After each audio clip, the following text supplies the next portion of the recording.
Welcome to Every Child Belongs. I'm Kim Botto, an adoptive mom, grandma, and advocate for kids and teens with disabilities, as well as a longtime leader of kids in student ministries. In this show, we explore how we can create spaces where every child feels heard and valued, whether neurodivergent, differently abled, or they've experienced trauma. Every child belongs. We'll hear from educators, parents, professionals, and more, finding practical ideas that help build a compassionate and supportive world for every child. Let's get started. We have Ryan Faulk, all the way from California, with us today. Ryan has worked in disability ministry and in church for a very long time. He is currently the director of children and disability at Cornerstone Church in Simi Valley, which is in California. He's also a husband and a dad of two. And Ryan, I'm just so glad to have you here today. You have such broad experience working with kids and adults who are not typical. So thanks for being here. And what did I leave out of your intro? What do you want people to know about you? Yeah, I don't know. Just passionate about the church, about discipleship in the gospel, and I probably get into it, but kind of backed into disability a little bit accidentally. But my heart is always and has always been for the local church, to see the bride made beautiful, to see the body equipped for the work of ministry, and to see people with disabilities become deeply integrated into those things. So very glad to be here. Yeah, I'm glad to be with you. Okay, you said you backed into it. So tell us about that. How did you back into it?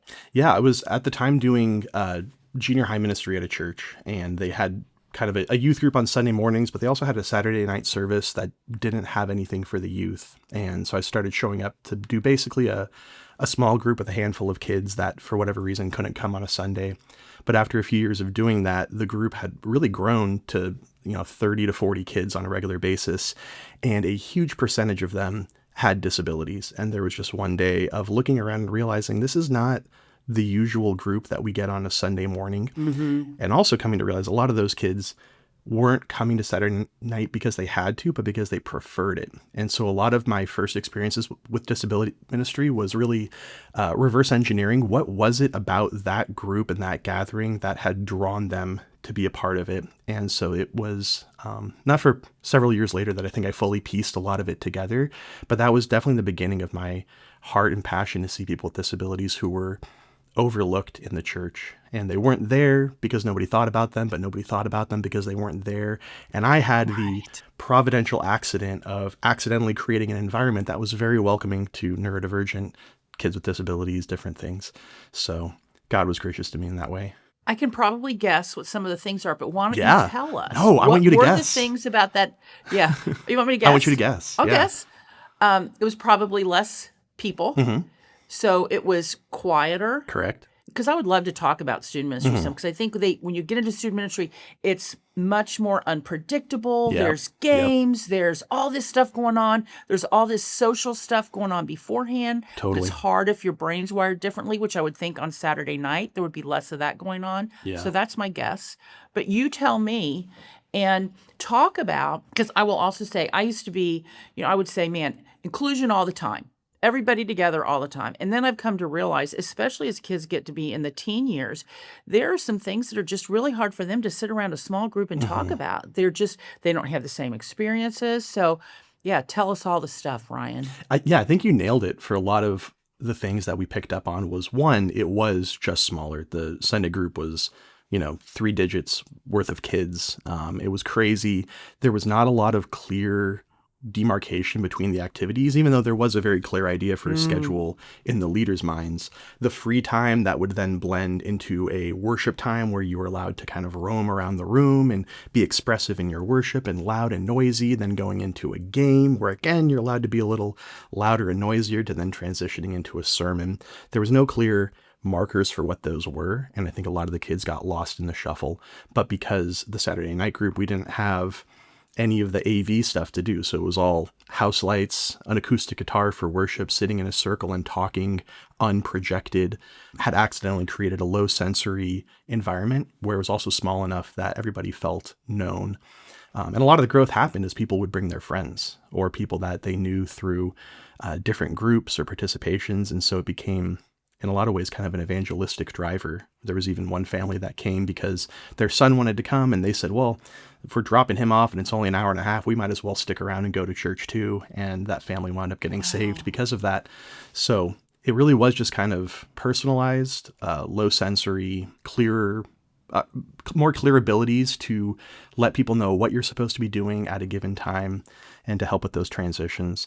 So a lot of it, yeah, just accidental. So, what are your thoughts on, okay, a kid moves into student ministry with the whole group, not with the whole group, figure out what's best for the kid, which is probably answer C. But how do you help a teen who's, especially a kid who's neurodivergent, because their brain is different? How do you help them be a part, but then also give them what they need to succeed?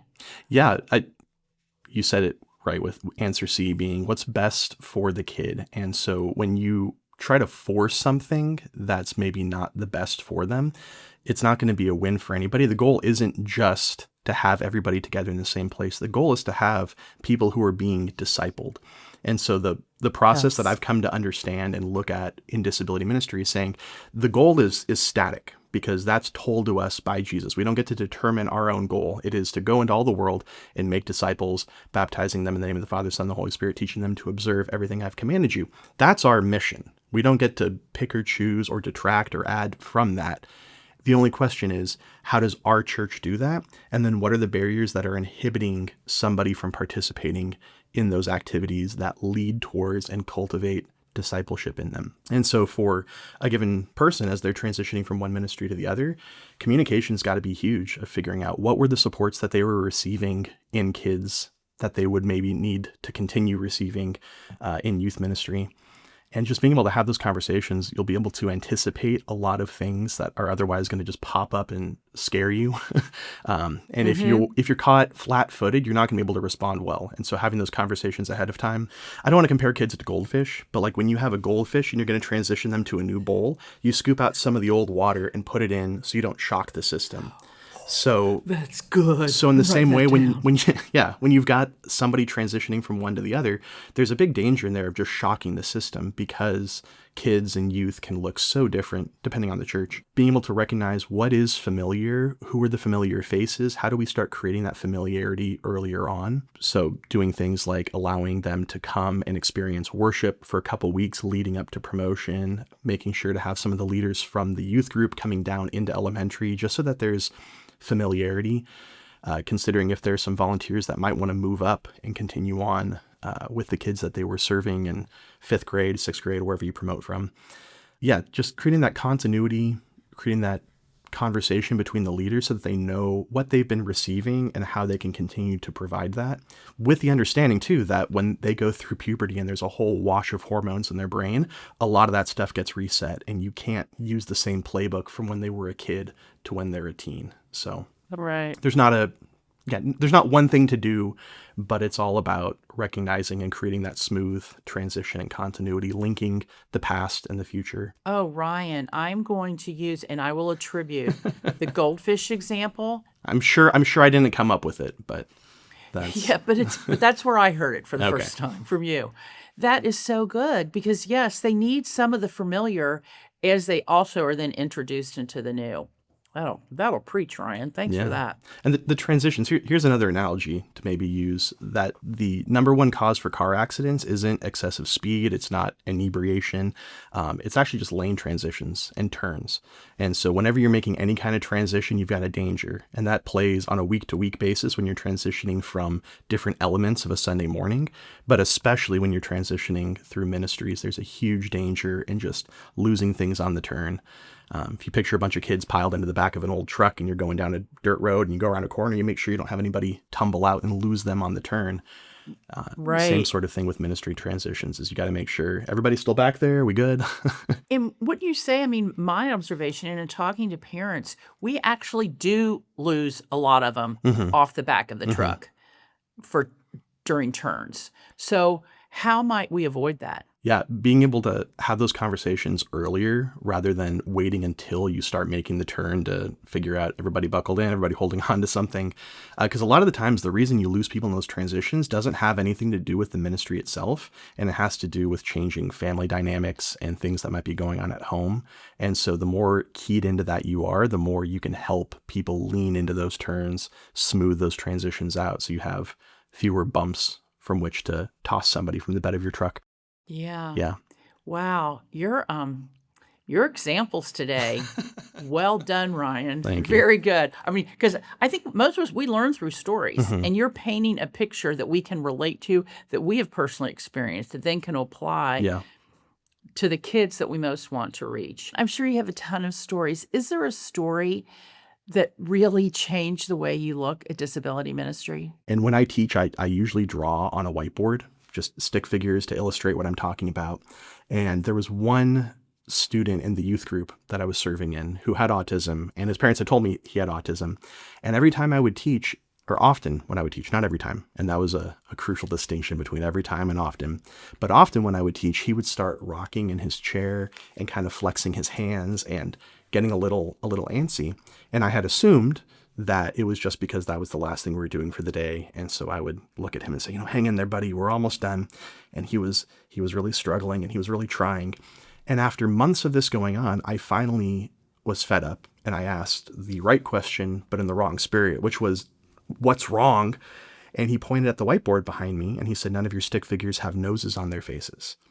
And Oh, I said, that's true. So I drew little greater than and less than signs on their faces for noses, and he immediately calmed down and it was never an issue again. oh, And it terrified me because I went home that night and I was kind of reflecting on that service. And I thought the next thing coming out of my mouth was, if you can't calm down, we're going to have to call your parents. And like, oh my gosh, okay. Now 2 roads diverge in a yellow wood. And on the one path, there's the one where I say, if you can't calm down, we're going to have to call your parents. Then how embarrassing for him, how embarrassing for his parents. What kind of message did that send to mhm, the rest of the kids in the group? Compared to asking that question and having him ready to go with the answer, there's no noses. If I had asked that instead, curiously, a long time earlier, rather than making an assumption about what that was, and you know what they say about assuming things, what it does to you and me, I could have avoided that a long time earlier, instead of having him be unable to focus, saying, people have noses, those don't have noses, so they're not people, so why is he calling them people? And he was hung up on the whole fact that they just mhm. didn't have noses.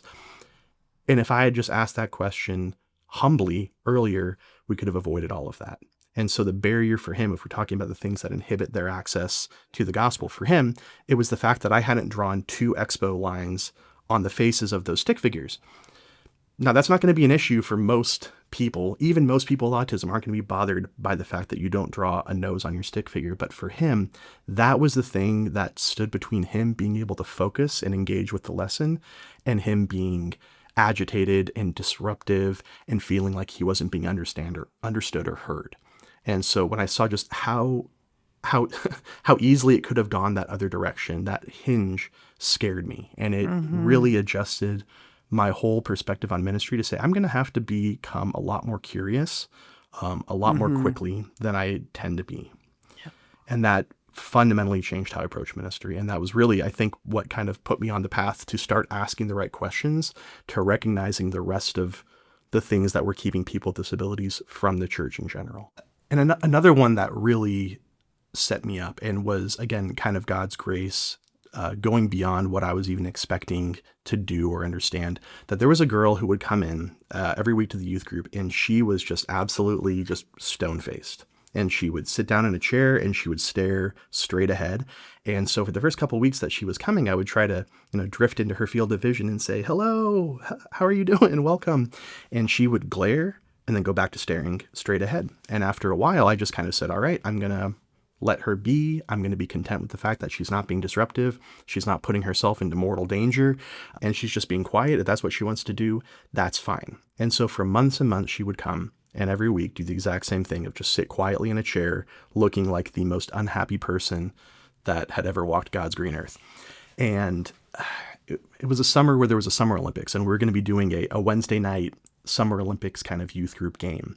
And her mom called and she left a voicemail for me talking about how excited her daughter was to be coming to that and how much she was looking forward to being with her friends at church. And I had to replay the message to make sure that it was the right kid that she was talking about. Because like, there's no way that this girl is excited to be coming to church. It looks like she's being brought here at gunpoint every week. And it broke my heart, though, to realize, no, she pays attention to what we're doing and she likes it. And even though I don't think she's ever spoken to any of the other girls in her grade, she thinks of them as her friends. What? So the next Saturday went there and I found 2 girls that were in her grade. And I said, would you guys mind just chatting with her and inviting her to sit with you? And if she doesn't want to come sit with the group, would you mind just sitting with her off to the side? And they said, sure. And they started sitting with her. And over time, she started engaging and talking. And I came to learn later that she had some kind of complex anxiety disorder that caused her to clam up. But her mom also never knew that was happening because she would hop out of the car, say, bye, Mom, see you after church. And she'd bounce into the junior high room. But then as soon as she got in there, she would lock up. And then she would get back in the car and she would tell her mom about what happened at church. And it was just the weirdest thing to me where, again, it's like, how was I supposed to know that was happening? And the answer was, I couldn't have known. But it also taught me a couple very important things. Of one, I can never give up on somebody, even if externally it looks like they've completely checked out, they've completely moved off. Because my responsibility as a minister of the gospel is to faithfully proclaim the gospel to her. And to trust that God is going to work in her. You know, Paul planted, Apollos watered, but it's God who gave growth. It's that same sort of idea of like, I had mentally checked out on her and just said, all right, she's going to be what she's going to be.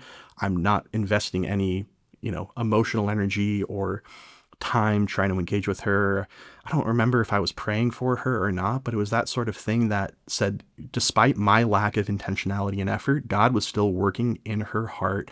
Yes. So deeply and so profoundly. And it's one of the most humbling and saddening things for me to think about how long I went without recognizing what God was doing. But on the other hand, you might not know or be able to see. And even if you have that engaged heart, like that stone-faced exterior was not representative of what was happening in her heart, or even just emotionally speaking, that she actually was enjoying it. She was listening and she was being impacted by the word of God being shared with her every week. And so you can't give up and you can't assume. You can't give up. And also, I would say that you can't give up. And by you talking to the parents, you got more of the story. Mm-hmm. So I think it's important for us to also have relationships with the parents, especially for kids who might not be able to tell us with their words how they're feeling. Yeah. If I had a time machine, what would I go back and tell myself in 2014 or whenever that was? Yeah. Be much more curious, talk to the parents much sooner rather than waiting for them to call with a crisis or waiting to call them when there's a crisis on your end. But just start developing those relationships so much sooner. Yeah. So as we continue to look at churches, what do you think churches think they're doing really well as far as reaching people who are disabled, but they actually aren't? Yeah, I think there's a fading misconception, and I do think it's fading. I think there's a general shift in there. But that, we have something for them. And that's the kind of language that you might hear, as if there's something different or specialized that's needed. And I want to be clear that there might be, but having a program by itself does not guarantee that you're actually supporting and serving those families well. And if I can throw another analogy out there, this is perhaps the most sticky and enduring metaphor that I've come to think about ministry in general as. But it's like when you're gardening, what does a plant need to thrive? Every plant's going to need water, sunlight, soil, but they're not going to need the same kind of soil, the same amount of water, or the same amount of direct or indirect sunlight.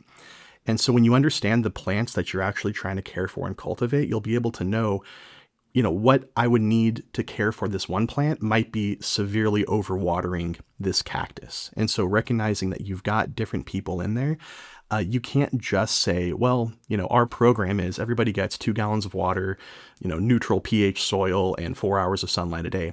That's going to be great for certain types of people, and it's going to kill others. And so the more that you can just understand that programs are a means to an end, they're a structure that supports the flourishing of the people that you're serving, the more loosely you can hold that. And so rather than saying, well, this is just the program that we have, we're going to set it, we're going to build it, and we're going to go forth and see what happens, you can't do that. You have to, especially with disability, hold a much more agile position and be able to dynamically change and adjust and recognize who you're caring for, right? If you build a lattice, that's going to be great for jasmine that might want to grow up there.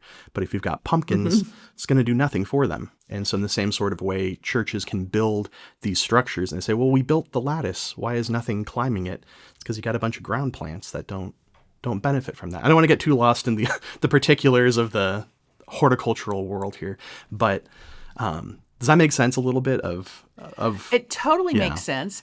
And I'm gonna continue using that analogy. Okay.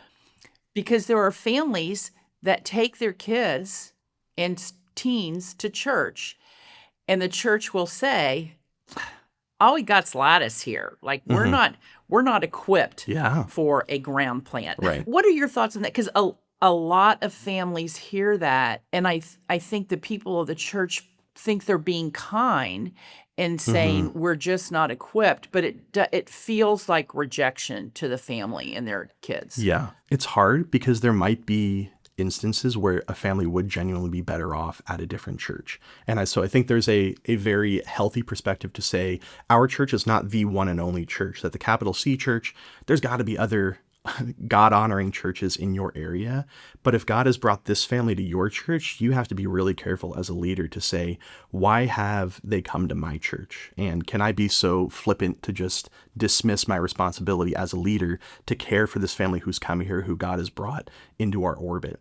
And so part of that care might be helping them to find a church that would be better for their season in life. There can be a variety of reasons why that would happen. But then on the other hand is just to say, well, what is it that has attracted them here? And can we be so quick to dismiss them? Because I don't think it's healthy for a church to say, well, we're the only one. We're going to just gather all the people with disabilities. And that definitely happens. And you'll see this where a large church kind of creates something of a really quality program and then winds up becoming kind of a black hole that will attract people past there. But there's a real big church down the road here that's got an awesome disability ministry. And I've talked to the people who run it, and they complain that people are driving 2 hours to come to their church. And they're literally driving past dozens, maybe hundreds of churches on the way. And it's like, surely there's one of those that God would rather they be at so that they can actually participate in community throughout the week. Yeah, it requires discernment from the leader's perspective to say, we don't want to be flippant and just say, oh, we're not equipped for that. But neither do we want to say, well, we have to absolutely take this on. But part of that caring for the people might be helping them to discern, where would you actually flourish the most? Like, where does God have you in here? Recognizing that we don't need to be grippy, but we also can't afford to be slippery and just say, oh, nope, keep moving, try the next church down the street. That there's a responsibility that we have to care for those families. You're right. And that there may be situations where the people of this particular church aren't equipped for a child, but I think that's a lot less than actually happens. Yeah. And when I hear families being told that after a 2-minute conversation at the kids' welcome desk, that doesn't feel like enough information has been shared for church to really make that decision. Maybe the word here to focus on is equipped, because there might be a difference. So, for example, if your church has a really robust children's group that's gathered there and there's community forming around that, and maybe an elderly population, but you're kind of missing that young adult, and there's a church that's got a whole big group of young adults with disabilities, they might actually be better served by joining that community over there. But that's different than being equipped to handle the family. Just making it up. Talk about that more. Yeah, saying whether or not we're equipped is the wrong way of thinking about it, because there is precious little equipment that is usually required for almost any kind of person with a disability. And it's usually a matter of adjustment. So adjusting expectations for how quiet somebody is during a worship service, adjustments for how much they're required to move, adjustments for expectations around how they're going to best learn. And so churches can make that adjustment if they have the will to do that. And there's very little times where you say, we're just not equipped to do this. And when they say equipped, they either mean we don't know what to do or we don't have a space in which to do it. That's almost never true. Unless your church is meeting in a treehouse, you probably can work through physical accessibility issues. If you're willing to talk to parents and learn from them, you're probably able to accommodate behavioral issues and learning differences and things. And it's about adopting that posture of a learner and saying, I don't know what I don't know, but I want to. And you can lean into that and you can become equipped. One of the phrases I use the most often is you don't have to be an expert on disability in order to do disability ministry. You have to be willing to become an expert on individuals, because knowing about Yes. autism Yes. writ large does very little to let you know what to do with this person who's in front of you. It might give you some Yes. shortcuts to ask meaningful questions to get towards the heart of who they are and how they can be best served, but it doesn't do much. And if you have, what's that, the bell curve where you don't know anything, then you know a little bit, then you know a lot again. You can hit this middle point of knowing just enough to be dangerous and to have this false confidence of, oh, I know about autism, I'll know what to do, but you don't. And then you come back around to saying, okay, I know about autism a lot, but I also have to remain intensely curious about who the Yes. person is that God has brought here and what their needs are and how I can support them. If you're feeling inspired by today's episode, take the next step with my book, Boundless Hope. It's your go-to guide for practical strategies, encouragement, and wisdom to support kids who are not neurotypical. Get your copy now at kimbotto.com or Amazon and start making an impact today. So tell me, for a church leader who maybe finds themselves responding, I don't feel equipped, what are some different responses that they can say to that family that then starts the conversation to get to know them, to really determine what is best for that child and their family? Yeah, I think the first step is actually an internal move to say, what do I mean by that? When I feel that bubbling up and wanting to come out of my mouth, why am I saying that? And I think there's a couple different emotional springs from which that word can emanate. And it might be a fear of just not wanting to do poorly and saying, I don't know what I'm supposed to do, and I don't like the feeling of not knowing what to do. I like being competent in things, and that fear can cause us to just back off and say, well, we're going to leave that to somebody who's got expertise in that area. There might also be unfounded fears of, well, we don't know what that's going to do to our insurance liability. That, for some reason, is like the number one thing that I would hear from churches talking to about Really? disabilities. Well, what would that do to our insurance liabilities? Probably nothing, but ask and you can find out. And so there's a lot of that unknown that might result in you saying, we're not equipped for that. We're not equipped for that. And there might be a very genuine and sincere way of saying, well, I just don't know what to do. And so I'm going to delegate that to somebody who would know what to do. And so I'm blanking on the verse, but where it says, encourage the faint-hearted and like admonish the idle. There's probably two ends of the spectrum there for church leaders, where it's like there's some who are just abdicating because of perhaps even an unanalyzed laziness in their own heart. And there are others that are stepping back because of a genuine fear and because they recognize the weight of the situation. But for the leader to be able to do that assessment themselves and understand where they're coming from is going to measure the response. I think the proper response, if you feel wherever that's coming from, if you feel the desire to say, I'm not equipped to do this, it would instead, you can still say that. And then you just follow it up. Say, I don't feel like we're equipped to do this, but I'd like to be. What has been your experiences with churches in the past? Like, what brought you to our church? What attracted you to our church? Maybe it's just proximity. Maybe they love the preaching. Maybe there's something about the church that brought them here. And so just beginning to ask that question and posture yourself in a position to say, I'm going to be okay admitting that I don't know certain things. I'm not the expert on all topics. I am not omniscient. I'm not God.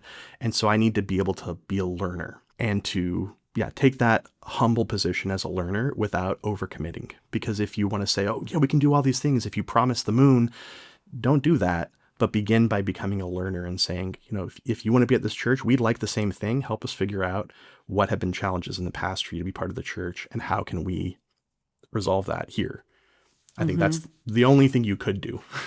I wonder if, when we say I'm not equipped, that seems kind of final, like we just can't do it. But if instead, to your point, if it's more of a, wow, I'm just not ready yet, can you help me? I think that's a much better posture. And I love your idea, if we are saying that, to take a moment and look inside ourselves and figure out why. And I think you hit it on the head. It is a fear. It's a discomfort. It's all these things that we don't want to feel like that. And so in order to not feel like that, then we just back up instead of walk towards the person. I talked to a church one time and they literally said, oh, we just can't publicly make people aware that we want to welcome people with disabilities because we would just get crushed by too many people coming. I'm like, what world is that a bad thing? Like, oh no, too many people are coming to know about Right. Jesus. Like that's such a weird way of thinking. But it reflects a genuine stream of concern in churches, especially larger churches, who worry that if they crack open the door a little bit, they're going to get run over and they're not going to be able to do it well. And so they're worried about the volume of what would happen if that came out there. And so they don't want to make that too public because they're concerned that doing that, ties themselves to the mast. And they're saying, we're going to have to be able to accommodate every single person with every single need. And they don't even have a clear idea of what the needs are that they're committing themselves to. And that's where I think coming back to the simple Matthew 28 call of this is what our call is to do. Our call is to not necessarily to provide, speech therapy or behavioral therapy or music therapy or equine therapy. Like we don't have to do all this stuff. Right. Our goal is to make disciples. And so you don't get to abdicate that responsibility. And the question is then, what's standing in the way of making those disciples? And you can do a lot more than that. Like if a church wants to offer speech therapy, more power to them, but that is not a requirement in Scripture, and you're not committing yourself to that by doing all those things. And I think there's a lot of that kind of misconception about what it would mean to do disability ministry. They look at what is happening in the public school setting or in a medical setting, and they're saying, oh, are we just doing that but here at church? And it's like, no, we're a third category of thing. We're here to make disciples, and we can learn from the things they're doing in each of those settings, but we are not doing those things. Ryan, I think deep down churches do want to disciple every person. And you giving the example where somebody said, oh my gosh, what if all these people came? Help us feel more comfortable with that. Because I do think that is a concern. And I always say, you don't have to be prepared for every kid who may come into church between now and when Jesus comes. Just Yeah. get to know the kids who are coming in. But what would you say to churches who are concerned? Yeah. I think very few churches don't want to be welcoming to people with disabilities. I'd say vanishingly few just don't want that. And even fewer would be honest about that. But like I whatever. They're going to have to answer to God for that sort of thing. I think 99.99% repeating churches have a genuine desire to see people with disabilities come to know Christ and to become disciples in him. And their only question is, to what degree can our church help facilitate their discipleship?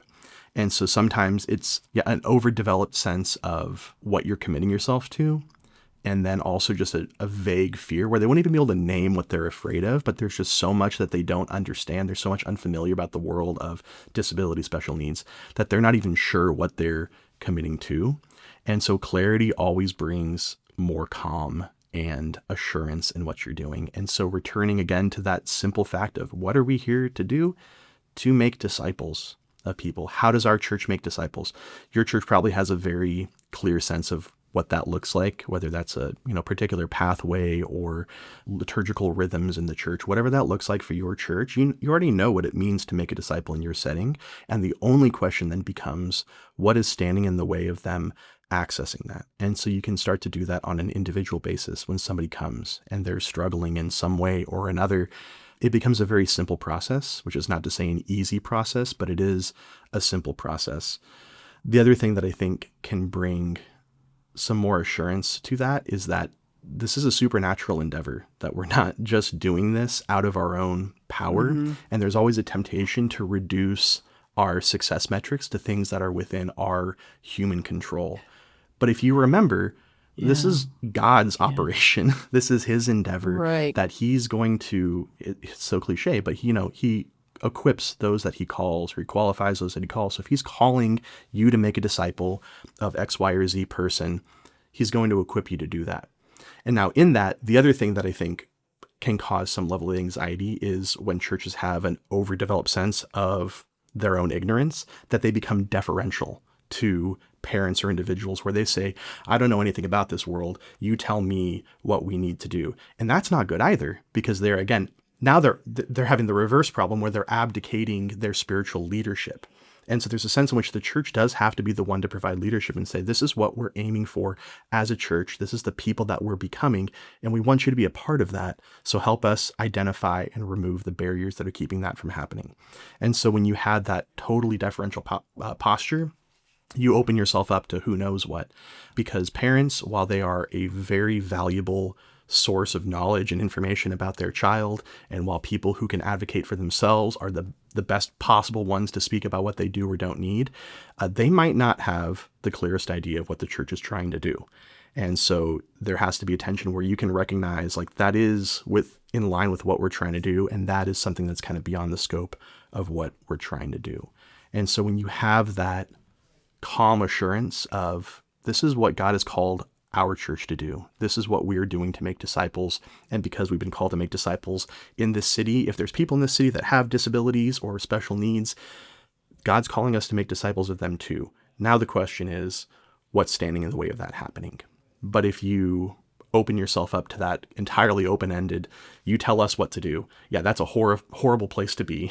And it's also not a helpful place to be.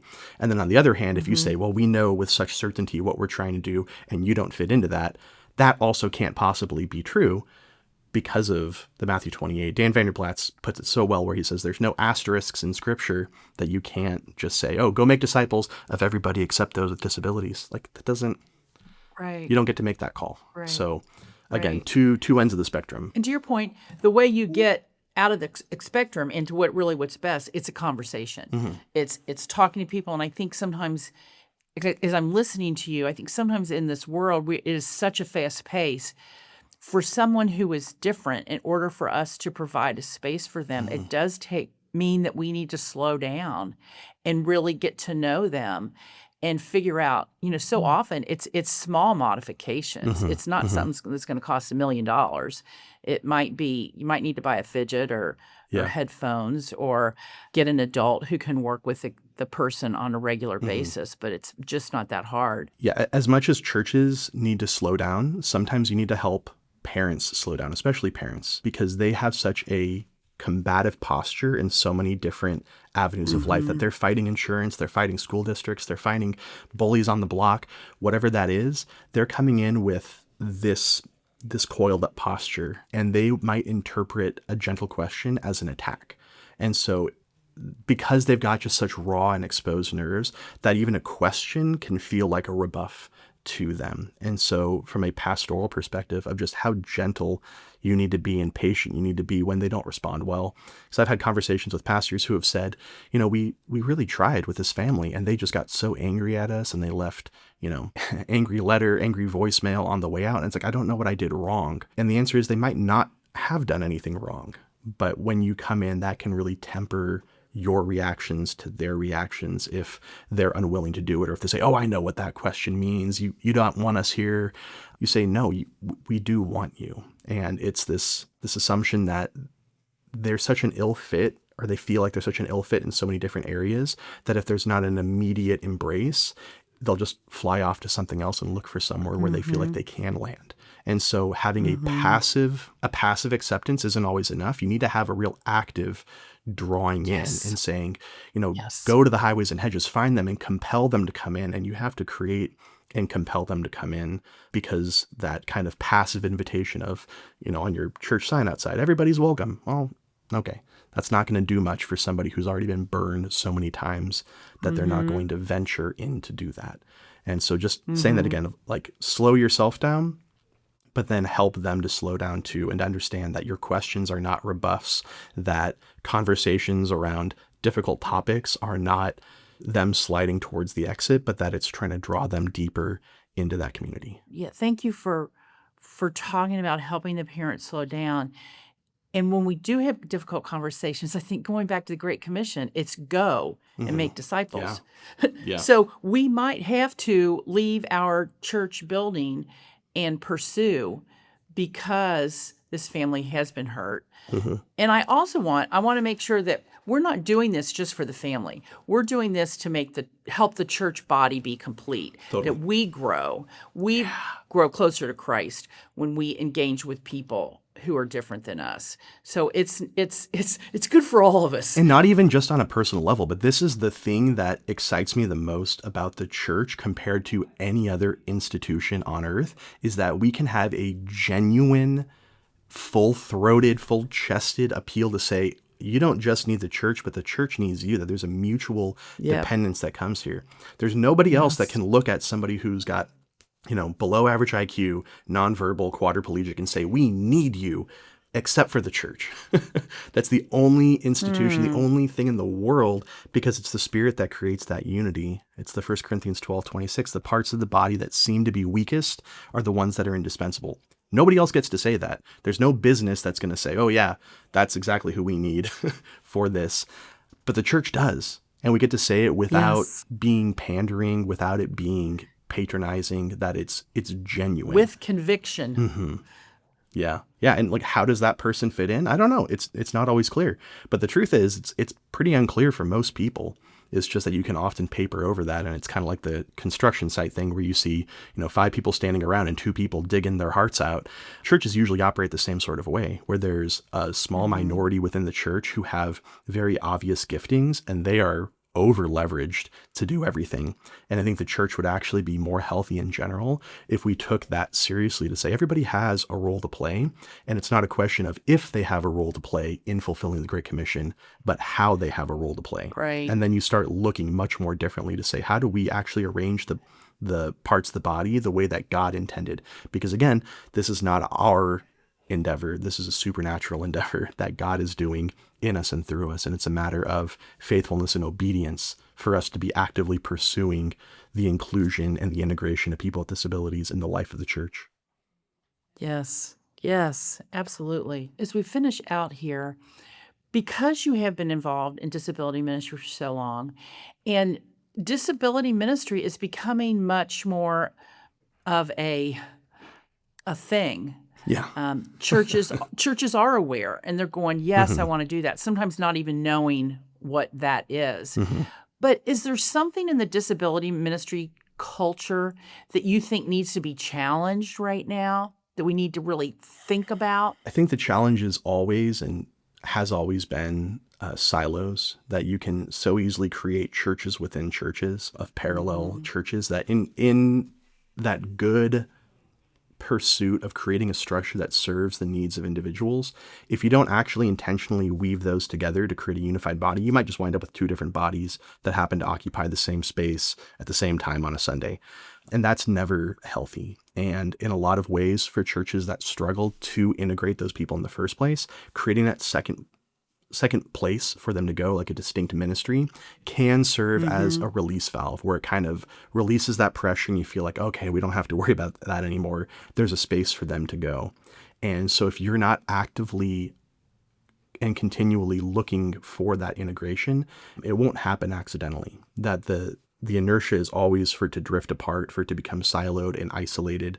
And programs, while on the one hand demonstrate from the church a recognition that they have to do something, can still serve to drive a wedge within that. And so fighting for unity wherever you can and however you can is going to remain the vital project of disability ministry, especially as it gains its more full-fledged identity and kind of, I hope, comes out from underneath children's ministry, which is I think one of the tacit assumptions that's happened in a lot of times is like, oh, this is a kid's ministry, but then they turn into a teenager and you go, oh, I kind of forgot that they got older and I don't know what to do now. Right. That's how you end up with fully grown adults sitting in a circle with a bunch of preschoolers. Yeah. Which, we could go. And that's not, Yeah. everyone has a desire to be with their peers. Totally. And none of this is to shame churches or places where this has happened, because oftentimes it's just kind of, it's the inertia. It's what happens when you don't have intentionality to go against it. But when you recognize where that rupture is going to occur, you have to work hard to knit that back together and to bring that back into a unified body. Again, without forcing it, because you might say there might be genuine circumstances where a separation is beneficial in certain ways. So for example, at our church, we've got a fairly large adult group, and those adults come in for worship, for fellowship and greeting. But then during the sermon, what we realized was, a monologue was not benefiting any of them. And so we have a class that breaks out during the sermon that goes through the same content. So it's the same main points, it's the same passage of scripture, but rather than being delivered in a monologue, it's delivered in a small group setting. And so the opportunities for questions, the opportunities for looking at somebody's face and kind of gauging understanding creates a much more fruitful opportunity. But it's the same content. So it's not like a different curriculum from what the rest of the church is going through. It's the same sermon series, just varying the medium for how they get that. And that's a way to continue to pursue unity of the body in that. Yeah, and then that enables them to have conversations with everybody who is in the service Totally. about the content. Yeah, you go to lunch afterwards, you can talk about exactly the same sort of thing. And so it's saying if we forced everybody and said, okay, we're going to be unified, everybody's going to sit in here and listen to the sermon, that's not accounting for different learning styles or different needs, and saying like there might be a time where you come together, but it's a momentary thing and then you rejoin the main body. But yeah. Right. Well, Ryan, I just appreciate so much your thoughts. I appreciate just how open you are.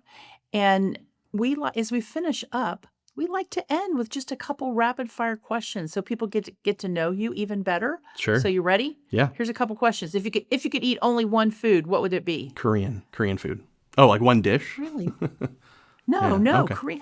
Nobody's ever said that. That's good. I don't know that I've eaten Korean food. So you make me I want to try it. Okay, what is a memorable gift from your childhood? Baseball glove. Yeah. First leather baseball glove that I got. We had some Jewish neighbors, and the man dressed up as Santa Claus because they weren't busy on Christmas, and he brought a baseball glove over, and I loved that baseball glove. Nice. Nice. Do you still have it? No, my mom sold it at a garage sale. I don't know at what point, but it's gone. Which is a shame because my son's now getting very interested in baseball, and I would have loved to have given him that glove, but alas. Childhood treasures. It's hard to know what to keep. Okay, you're on a long drive. What's on your playlist or podcast queue? Oh, gosh. The Every Child Belongs podcast. Check it out. Subscribe. No, I listen to a lot of City of Light. It's probably my favorite worship group. Outstanding stuff. So a lot of that. And if my kids are in the car, we're listening to Moana, probably. But that's not my choice. Yes, of course. Of course. Yeah. Of course you are. Okay, and here's the last one. Finish this thought. Every child is loved by God. Every child is seen by God. Every child is wanted by God. And so if we have the heart of God, then we should have the same sort of posture of saying, we want you to be a part of our church. We want you to know the love of Christ, and we want you to grow into everything that God has intended you to become. Ryan, thank you so much for being with us today. Thank you for having me, Kim. Thank you so much for joining me today on Every Child Belongs. If you found today's episode helpful, please take a moment to like, share, and subscribe to the podcast. And don't forget to share this with a friend who might need to hear it. Together, we can create a world where every child belongs.